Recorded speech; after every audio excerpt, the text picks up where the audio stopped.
Good morning, friends. So this is a message to anyone who is in recovery and who is going through a difficult time, whether it is your fault, not your fault.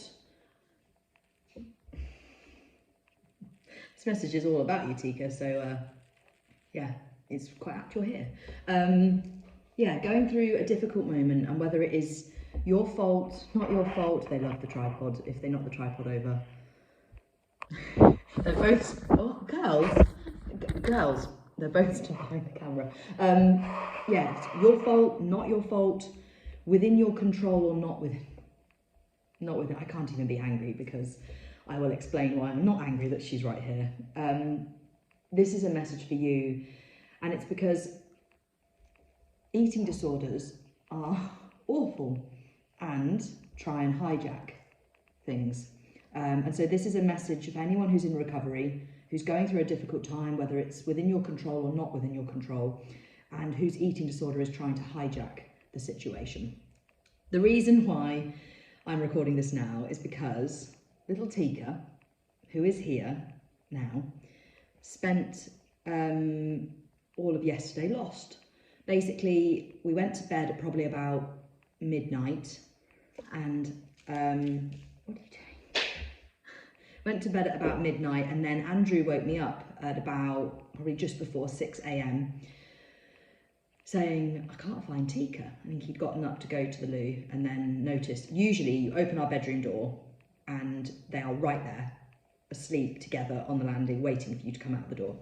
And Nora was there, but Tikka wasn't. And I think he had sort of noticed this and then thought, that's odd, looked, couldn't find her, and then had come and sort of woken me up. And we got up, we went outside into the garden because that was the first thought.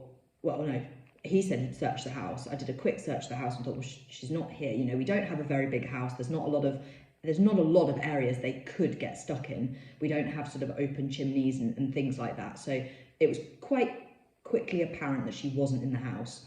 And it was the bathroom window that was open. And Andrew thought maybe it was more open than it had been when we'd gone to bed, so that maybe she'd gone out through it. So we went out into the garden and looked around. No sign anywhere of her. And then Andrew had to go and do some work in the morning. I had a couple of sort of session. I thought, well, look, she's not back by lunchtime, then we'll cancel work, both of us, and we'll go out and look for her. And as it happened, by lunchtime she was not back. It's quite cold here at the moment. There's sort of ice and snow on the ground, and she's the house cat. You know, they go out a little bit. They go out into the garden with us at the moment, but they haven't been out properly, and certainly not for this amount of time. So it was quite out of character for her to be gone for that long. So we went out searching. We went all over our house sort of backs onto fields. And so we went out across the fields, calling and with little toys and going around all the areas where we think she could be. And then we sort of went to neighbours and asked in their gardens, and anyone we saw, we said, you know, have you seen a little ginger cat? This is what she looks like. If you do find her, please, can you let us know? And we went round, and we ended up being out all afternoon, and we came back home at, I don't know, like 5-ish, and just thought, well, it's starting to get dark. We thought, oh, there's a limit to what we can do. And so we came back in, we had some dinner, we sat down, and then we went back out again. As it so happened, we actually heard Andrew, we'd kind of decided we'd finish dinner and then we'd get our head torches on and go out because we'd probably be able to see her eyes quite well in the dark. And then it just so happened that Andrew had gone upstairs to go to the loo just before we're heading out, and he heard a noise. And he said, oh, go into the garden, I think I can hear something. So I went out into the garden, and you could hear quite far off this awful screaming noise, like a really distressed cat noise. So that was it. We shoved our shoes on and we literally just pegged it out the door. We went and we just followed the sound. We went, and then eventually we kind of found the area where it was coming from. But then it sort of stopped, and we thought, oh, maybe it was just a fox, or maybe it was something else. It could have been another cat. So then we stayed out again, going around the fields with the head torches, sort of shining them and calling, and shaking a little bell toy and all the things. And then as we were coming back round, I sort of said, let's just do one more check of this other area. And we went to that area and we were literally just standing there thinking, we've done everything we can, and it was horrific. I did spend a good chunk of yesterday crying. I just felt so helpless and hopeless. And she's small and she's not really been outside. And actually, of the two of them, Nora is the one who goes outside for the longest. Tikka does not. But we were stood there and I suddenly heard this little noise. And I said, oh, did you hear that? And she said, no. And then there was another one. He said, oh, yes, I did. And we turned our head torches and squidged between, there was a brick wall and then a fence, and a little gap between it that had all sorts of rocks and rubbish and stuff in it.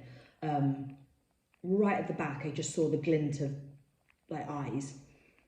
And I sort of said Tikka, and I heard this little meow, and I went over and I was like, I think it's her. And the moment I could actually peer down the gap, she was quite far back, probably about 2 or 3 meters into this gap, hiding. I knew it was her. And so I said, oh, Tikka, come. And she slowly picked her way through. Oh my goodness.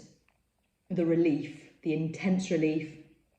Oh, I just it washed over me, and I picked her up and I held her and I just sobbed, and we were both just so relieved, and she was shaking like a leaf. She was so cold. And so then I held her really close. We walked her back home, got her back in, sort of let her just go around for a little bit before we did anything, just so she could calm. She was starving hungry. We've got lots of food for her. She was so pleased to see Nora. And then once she'd kind of calmed a little bit, I just had a little check over, and she'd got some patches of sort of muddy stuff on her and things, but she seemed okay. I thought at one stage maybe she'd hurt her leg. She was sort of walking a bit, but then it turned out it wasn't. I think maybe I was just worrying. And actually when I watched her more and more, she was fine, especially once she started to relax again, once she'd warmed up and had some food. So yes, that was yesterday. And so she must have been out potentially from sort of, I don't know, 2 in the morning, 3 in the morning, until, what would it have been, 8 o'clock last night? Something like that. The time sort of, I don't know, I was not paying attention to time for the majority of the day. So yes, bless her. She's home, and I knew she was okay because last night, when we went up and had showers, which would have been, I don't know, at some point basically in the evening once she'd come home and we'd settled and she'd been on the sofa with us, she came upstairs and she jumped straight onto the sink and she started meowing because Tikka's favourite thing in the world is earbuds, and she just loves them, and she associates that whenever either of us has a wash, we are going to get out and there might be an earbud.